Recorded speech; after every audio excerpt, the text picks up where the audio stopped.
Food কোর্টে তো শুধু খাবারের ব্যস্ত, কিন্তু আমি এই জিনিসটা আলাদাভাবে তৈরি করলাম, ইউনিক ভাবে তৈরি করলাম, যে মানুষকে আকর্ষণ করানোর জন্য চিন্তা করলাম যে আলাদা ইউনিক কিছু করি, ওই ডিজাইনে ডিসপ্লে করে মাল বিক্রি করা। কারণ ফুটপাতে জুতা বিক্রি করে একটা চৌকি বিছিয়ে দেয়, ওইটার উপরে সাজায় রাখে, তাল দিয়ে রাখে।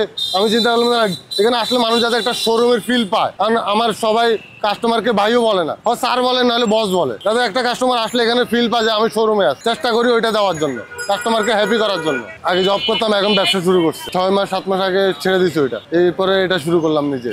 এটা একটা ভ্যান কাম শোরুম বেশি এরকম আর কি চিন্তা আসলে। আমি ওই যে শোরুমে জব করার কারণে দেখলাম যে ওইখানে অনেক প্রফিট করে, অনেকের শখ আছে, আসে কিনতে পারে না। এই কারণে আমি চিন্তা করলাম যে তাহলে আমি কম প্রাইসে দিলে মানুষ কিনতে পারলো। এখন মোটামুটি আলহামদুলিল্লাহ মানুষ দেখতেছে, পছন্দ করতেছে, মানুষ আসতেছে, নিতেছে, অনেকের শখ করে এখন আমার থেকে জুতা নিতেছে। যারা একবার আমার কাছে নিচ্ছে তারা ফিডব্যাক আবার আসতেছে আমার কাছে। কারণ আমার প্রোডাক্টের কোয়ালিটিতে আমি কোনো কম্প্রোমাইজ করি না। আমার কাছে সব 100% চাইনিজ প্রোডাক্ট পাবেন, এমনকি রিজনেবল প্রাইসের ভিতরে পাবেন।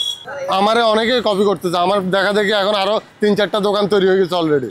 এটা আমি নিজে প্রথম তৈরি করা। গত পরশু দিন আমি দেখলাম একটা দোকান রেডি হয়েছে, গ্যারেজের তৈরি করতেছে। আমার সাথে আলোচনা করেছে, এখন গ্যারেজের তৈরি করতে। আমার এখানে ব্রাঞ্চ 2টা, আমার এই দোকানের জুতার চাকার ব্রাঞ্চ 2টা। এটা হচ্ছে ব্রাঞ্চ 2 আর ব্রাঞ্চ 1 হচ্ছে বসুন্ধরা সামনে। সুবিধা আমার থেকে কাস্টমারে বেশি পাইতেছে। কাস্টমার যেটা মার্কেট থেকে কিনতে পারতেছেন অনেক টাকার কারণে, আমার কাছে আছে এটা কম টাকায় পাবে। যেমন আমার কাছে ডিউরের একটা মাল আছে, এটা মার্কেটে গেলে অন্তত 5,500 টাকা নিচে নিতে পারবে না, আমার কাছে আসলে 3,500 টাকা। আর এটা মার্কেট প্রাইস হচ্ছে 6,800 টাকা, আমি বিক্রি করি 3200 টাকা। তাহলে অনেক প্রাইস অনেক কম না আমার কাছে? মানুষ যারা জুতা কোয়ালিটি বুঝে, জুতা চিনে, তারা আমার কাছে নেয়। এবং কি একজন নিলে তার মাধ্যমে আমি আরো কাস্টমার বিল্ড আপ করতে পারি। আমার মূল লক্ষ্য হচ্ছে কাস্টমার বিল্ড আপ করা। এখন না এরকম এখন পর্যন্ত আসলে তেমন একটা পাই নাই। পিছনেও বলে কিনা জানি না, তবে সামনাসামনি যতজনে দেখছে আমারে বাহবা দিয়ে গেছে, যে বলছে না আপনার আইডিয়াটা ভালো লাগছে, চেষ্টা করেন আরো ইউনিক কিছু করতে পারেন কিনা। জব ছেড়ে আমি ব্যবসা নামলাম মানুষের স্বপ্ন পূরণ করার জন্য।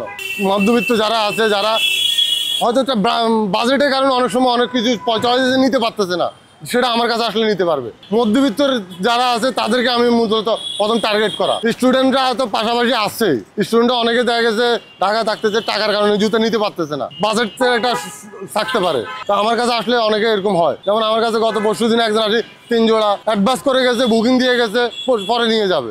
আমার অনলাইনেও আছে, অনলাইনের পেজও আছে, চাইলে অনলাইন থেকেও নিতে পারবেন, হোয়াটসঅ্যাপে আছে, হোয়াটসঅ্যাপে নিতে পারবেন। আর যারা জুতা হয়তো এখন আপাতত ব্যালেন্স নাই, আপনি চাইলে বুকিং দিয়ে যেতে পারবেন, পরে আসে নিয়ে যাবেন।